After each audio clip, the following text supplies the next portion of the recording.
Adam a tendance à grimper, surtout quand il a un appui, comme par exemple ici, donc vous avez le buffet, il y a l'aquarium, c'est très facile pour Adam de enjamber, de se mettre sur le buffet et puis pouf, sur l'aquarium. Donc là évidemment c'est très dangereux et on a mis des sens interdits. Donc Adam a bien compris que ça signifie on ne peut pas. Qu'est-ce que tu fais? Regarde un peu, regarde.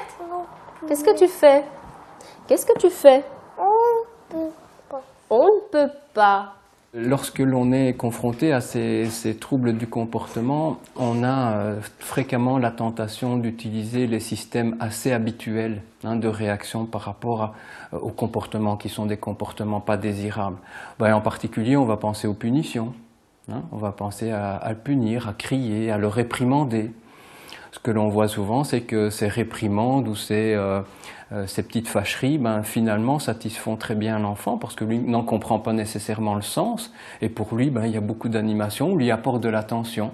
Et donc, effectivement, avec les enfants qui ont de l'autisme, ce ne sera certainement pas une bonne stratégie. De plus, les punitions n'ont jamais appris à quelqu'un à savoir ce qu'il faut faire dans ces contextes-là. Et ce que l'on voit, c'est que ces enfants sont souvent en grand déficit de savoir ce que l'on fait. Ils utilisent ce qu'ils savent faire, mais si on ne leur apprend pas à mieux communiquer pour dire « je ne supporte pas la foule, c'est trop difficile », eh bien effectivement l'enfant réagira avec sa colère. Mais si quand il montre son picto « je ne veux pas » et que papa sort avec lui à ce moment-là, on n'aura plus de problème de colère. Et donc effectivement, il va y avoir une réflexion sur les outils à mettre sur pied. Et nous sommes beaucoup plus à l'heure actuelle dans une perspective positive, c'est-à-dire d'aménager les environnements, c'est-à-dire une stratégie de prévention, donc que l'enfant puisse bien comprendre ce qui se passe autour de lui, puisse bien comprendre les demandes que nous lui faisons, puisse bien comprendre le temps qui passe, puisse bien comprendre les règles, c'est-à-dire c'est interdit ou c'est permis. C'est tout simple, mais pour l'enfant qui ne comprend pas cet interdit, utiliser ça de manière très fréquente lui permet effectivement de comprendre que quand on dit non, c'est interdit, il ne peut pas le faire. Mais c'est très important aussi pour les enfants de comprendre qu'il y a des choses qui sont permises, qu'il y a des moments où on ne peut pas et des moments où on peut. Aller dans le réfrigérateur, certains moments on ne peut pas, mais à d'autres moments on peut. Aller regarder la télévision, certains moments on ne peut pas, mais à d'autres moments on peut. Et c'est vrai que cette préoccupation pour apprendre ce que l'on peut est tout aussi importante que d'apprendre ce que l'on ne peut pas. Denk bijvoorbeeld van glazen stuk gooien. Je kan glas stuk gooien, betekenis voor het kind met autisme kan zijn, wauw, fantastisch, leuk, scherven. En niet scherven brengen geluk, maar scherven zijn gewoon interessant. Dan kan je als ouder zeggen van goed, ik kan begrijpen dat je dat leuk vindt, maar laat ons dat een plek geven. Laten we ons jou meenemen naar de glascontainer, dan mag jij flessen in de glascontainer gooien, dan heb je misschien deugd van dat geluid, maar met dit materiaal kan het, maar met die glazen in de kast kan het niet. Als je daar moeite mee hebt, dan doen we die kast dicht. Dan zorgen dat je er niet bij kunt. Want dat heeft ook rust voor een kind met autisme. Als je gedrag hebt bijvoorbeeld, neem nu je zegt tegen het kind met autisme als ouder van, je hebt nu genoeg koekjes gegeten, je mag geen koekjes meer, maar die koekjes zijn zichtbaar. Dan verwacht je van het kind dat het kind een rem zet op zijn handelen. Dat is moeilijk voor kinderen met autisme. We mogen niet vergeten dat in het brein van kinderen met autisme, in de hersenen, dat daar zaken anders functioneren. En een van die zaken is van, hoe zet ik een rem op mijn handelen? Dus is het een stuk eenvoudiger om te zeggen, goed, we zetten die koekjes achter slot.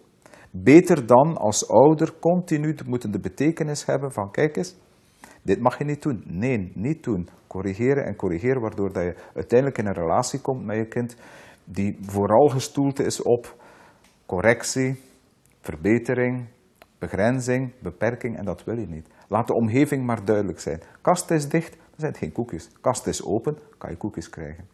En soms zie je, en dat is heel wonderlijk, soms zie je dat kinderen met autisme zelf de oplossing zoeken. En ga ook kijken in probleemgedrag van in hoeverre is dat een inspanning, is dat een oplossing. Datzelfde kind met die koekjes, en dat zijn voorbeelden uit de realiteit. Datzelfde kind gaat die doos met koekjes nemen, gaat ze in de vuilbak proppen, gaat die vuilbak dicht doen. Gaat de koekjes helemaal stuk maken, want dan zijn het geen koekjes meer, dan zijn ze niet meer eetbaar. Met andere woorden, ik verander de betekenis van dat pak koekjes door ze in de vuilnisbak te stoppen, dat is dan afval, en dan kan ik er afblijven. Maar ik moet wel eerst die betekenis. Wat wij zien, is van als iemand die koeken in de vuilnisbak steekt. Wat iemand die autisme begrijpt, probeer te zien is van, dat is eigenlijk nog niet zo slecht bedacht. Er zit daar ook een stuk creativiteit in dat probleem. Peut-être on pourrait prendre un autre exemple qui est un peu explicite d'une autre situation. Si on prend le même enfant qui se rend dans le même grand magasin, mais à un moment où il y a une foule énorme et où le magasin est bondé, cet enfant-là n'aime pas le bruit, n'aime pas la foule. Dès qu'il rentre dans le magasin, il commence à grincher, puis la tension monte et finalement ça se termine en colère. Et quand la colère arrive, papa n'a pas d'autre solution que de sortir avec son enfant. Ce que ça apprend à l'enfant, c'est que quand il se trouve dans une situation qui lui apparaît comme extrêmement désagréable, faire une colère permet de sortir de cette situation. Alors, une des choses qu'il faut vraiment mettre en évidence, c'est que papa et maman, ou les professionnels, tout le monde est impliqué au même titre dans ces situations-là, apprennent aussi de ces situations. Des deux exemples que je viens de montrer, papa et maman ont appris que dans une situation qui les met vraiment dans l'embarras, c'est-à-dire leur enfant qui fait une colère dans un environnement très social comme ça, le fait de répondre à l'enfant et que l'enfant se calme, les parents apprennent que la prochaine fois, ils devront répondre à leur enfant avec ce que l'enfant attend. Et donc les parents apprennent aussi dans cette situation-là. Même s'ils n'en sont pas très satisfaits, ils continueront à avoir ce comportement qui est de satisfaire la colère de leur enfant. Et donc on doit vraiment aider les familles à détricoter ces situations et apporter évidemment des solutions très concrètes par rapport à ces situations qu'ils vivent. Mais les questions sont tout à fait similaires pour les professionnels qui sont confrontés à ces situations problèmes.